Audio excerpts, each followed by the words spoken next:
The season is not over, and INEOS make that clear. Could there be transfers? There's plans for announcements, deals to be done, exits in terms of staff. Could anything be done in terms of players? We will discuss that. We will discuss news about INEOS's plans for Manchester United's future, a little bit of other news, and then we'll dive into some leaks, which are a little bit embarrassing. But please do hit that like button, and of course subscribe down below to Alice Talks Football if you're new, if you want to stay up to date on all the latest Manchester United transfer news, takeover news, and general news. So, is the pressure mounting for Ten Hag? There's going to be an announcement about Ten Hag's future. There could be INEOS speaking out. What's been said? Well, the very credible Laurie Whitwell, who works for The Athletic, definitely go and check out The Athletic and the articles they write on Man United. They always give very detailed insight on everything going on. But he said this: on the pitch, there is no sense INEOS is writing off this season. Sir Jim Ratcliffe and his team want Manchester United to qualify for the Champions League because of the prestige, but also to help significantly with financial fair play calculations. The tightness of numbers is why there is so little movement around signings despite loan approaches from Thijs de Ligt and Eric Choupo-Moting being mentioned. Once Premier League ratification arrives with early February earmarked, INEOS representatives are expected to speak publicly, including the future of Ten Hag. So this is interesting because there's always been this sort of sense and belief that Ten Hag is going to be given to the end of the season no matter what. And that's probably likely the case in case it turns into a car crash. But there's always been this sort of belief that Ten Hag will get to the end of the season.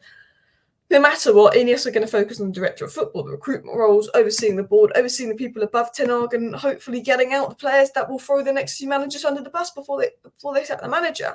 But there's the suggestion here, but that INEOS, they want top four. They want to finish in a Champions League spot. Whether they'll be able to do that if they sack Ten Hag because of the lack of people available and an interim manager, I think makes things worse. I'm not sure. Whether they have some plan for that, I'm not sure. Whether this is linking to them maybe doing something in January, I'm not sure. But they're saying that INEOS don't want to write off the season because of FA key, because of their position to attract players. They want to finish in Champions League. Fifth might get you in Champions League this season, but I don't see Villa, Spurs dropping off. Arsenal, City, Liverpool too good. So I think the best we're going to do this season, to be honest, is sixth, which is worrying. But we do have one game a week. But they're saying that INEOS, once the deal's announced, they will say their stance on Ten Hag. They will be very public about their stance on Ten Hag. They will announce that. And that's interesting because once the deal's done, could Ten Hag go? Could they bring in an interim to the end of the season? Could they appoint someone to sack Ten Hag? We know they like Potter and he's available. Could they bring in Potter for Ten Hag this season? There's big question marks around that. Dave, do you like Potter?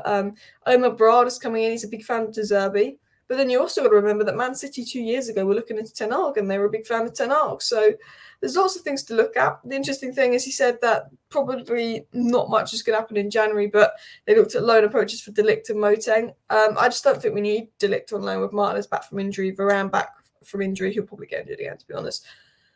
Maguire around. I mean, we could do with another centre-back, but I don't think that's the priority. I think we need someone to play striker because if something happens to Hoyland, then Rashford goes striker, and it's just, for me, not it. But they're saying they're not writing off the season. They want top four. Could they push for something in the transfer market? Could they push and sack Ten Hag and attempt for top four?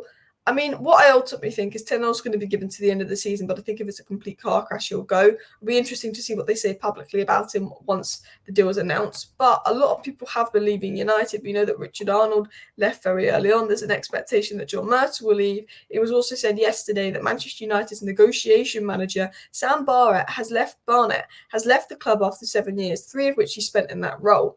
Barnett was active in negotiations for player contract signings and was also player accountant from 2016 to 2020.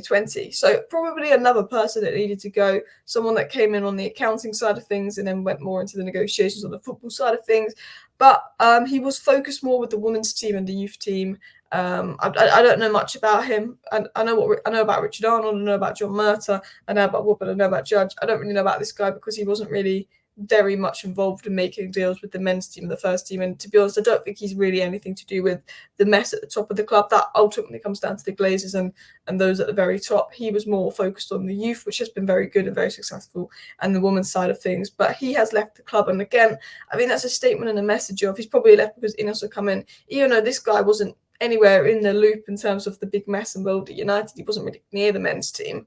He's someone that works with the women's team, someone that works with the youth team also gone. They want just complete overhaul. It's not just the people that have screwed the men's team. It's just like a massive staff overhaul going on with INEOS. Now, talking of staff overhaul, could there be any player overhauls. It was said by Jack Talbot that Manchester United are considering a 6-month loan for Eric Maxim Choupo-Moting. They believe his experience and physicality can benefit the team in the second half of the season.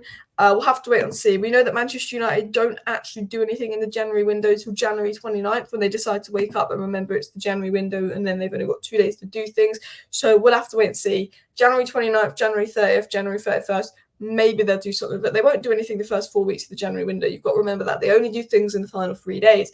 And then it was said by Pete Hall that INEOS' Manchester United plan is to get the committee on par with Man City in place before going in for suitable signings for the squad in the summer when Omar Barada starts. And I think one of the reasons between lack of investment in January is because of FFP, but I think the other reason is more to do with the fact that they want to get their board in place. They want to get their recruitment in place. They want to get all of that in place solid. And I don't think we'll really do much until Omar Barada's in, maybe Dan Ashworth, whoever's coming in next. I think we won't do anything until that is sorted. Diving into more news, and I actually did cover this in my live stream last night, this section, so we will dive through this. But what has sort of been said about INEOS's plans and all of that? It was said Omar Barada's arrival at Manchester United is expected to be followed by external appointments of a director of football and a long overdue overhaul of recruitment, not some in-house staff measures packaged up as change. So basically they're saying this rebuild under Man United, under INEOS, Omar Barada coming in, they're talking not just going to promote someone to do director of football, promote someone to recruitment, because when Man United made this big fuss and the Glazers made this big fuss of, we've got a director of football and a sporting director now, and Murta and Arnold, they'd already been at the club through the last 7 years of failure before they were appointed and just got promoted into roles. This is more Man United actually getting people, bringing them in, getting people out, not just reshuffling different people's roles like they did last time they were changing the board. It was also said by Chris Wheeler that Omar Barada's appointment as Manchester United's new CEO has said to be taken Man City by surprise, with them only learning of his desire to switch a few days before it was announced as well. And we know that Manchester City aren't particularly happy about that deal, but you know what? Go and cry with your 115 charges, Manchester City. That's all I have to say for you. Continuing on to going back to sort of Laurie Whitwell's report that we discussed the first bit of earlier in the video. Laurie Whitwell also said this in regards to the Manchester United takeover, INEOS coming in and more. He said many in Manchester United's football department have been left buzzing by Sir Dave Brailsford's introduction. His and Sir Jim Ratcliffe's emphasis on elite performance struck a chord with people who've not heard that type of talk expressed by the hierarchy before. And this has been reported a couple of times.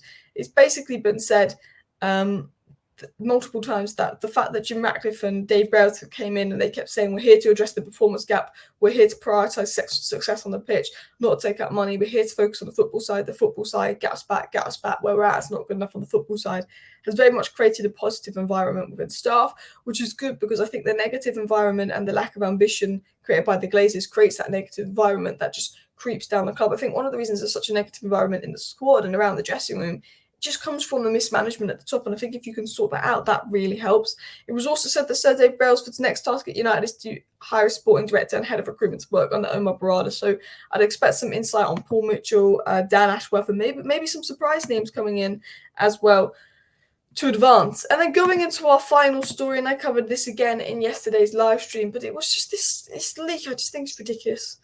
I mean, Ten Hag's reiteration of the same principles, both in interviews and training sessions, seems to come from a desire to ensure certain deals are properly understood by all. Some senior players are said to have occasionally grown wary of his repeated mentions of concepts that should be straightforward and self-evident. The longer the Manchester United manager spends attempting to explain what he wants from players, there is more risk of losing their attention. I just look at this, and I just think, what? So you can't focus for 10 minutes, you can't follow his instructions, so he has to repeat himself, and you're getting annoyed at Ten Hag for repeating himself. I just look at these leaks and I think, no matter how you guys feel about Ten Hag, maybe he won't be the right manager, maybe he won't be good enough, but you can sack Ten Hag tomorrow, you can bring in De Zerbi, it ain't going to change the fact that the squad is like this. They complain like this, and I really hope that INEOS, if they don't sack Ten Hag until this season. Maybe they'll sack him in the summer when they clear out the deadwood players, but I really hope INEOS's focus is sort the board out, get rid of a lot of these players, and then discuss the manager. That's all I feel, because I feel like at the end of the day, these players, they complain about anything. They'll complain about everyone, anything. anything they can. Anyway, I do want to thank you guys for tuning in to today's video. If you did make it all the way to the end and you haven't already, please do hit that like button. And of course, subscribe down below if you're new. I do live streams where I chat with the news with you guys and do more news related stuff. And then I do 10-minute short videos during the day to give context around everything up. Thank you for watching. See you next time. Bye.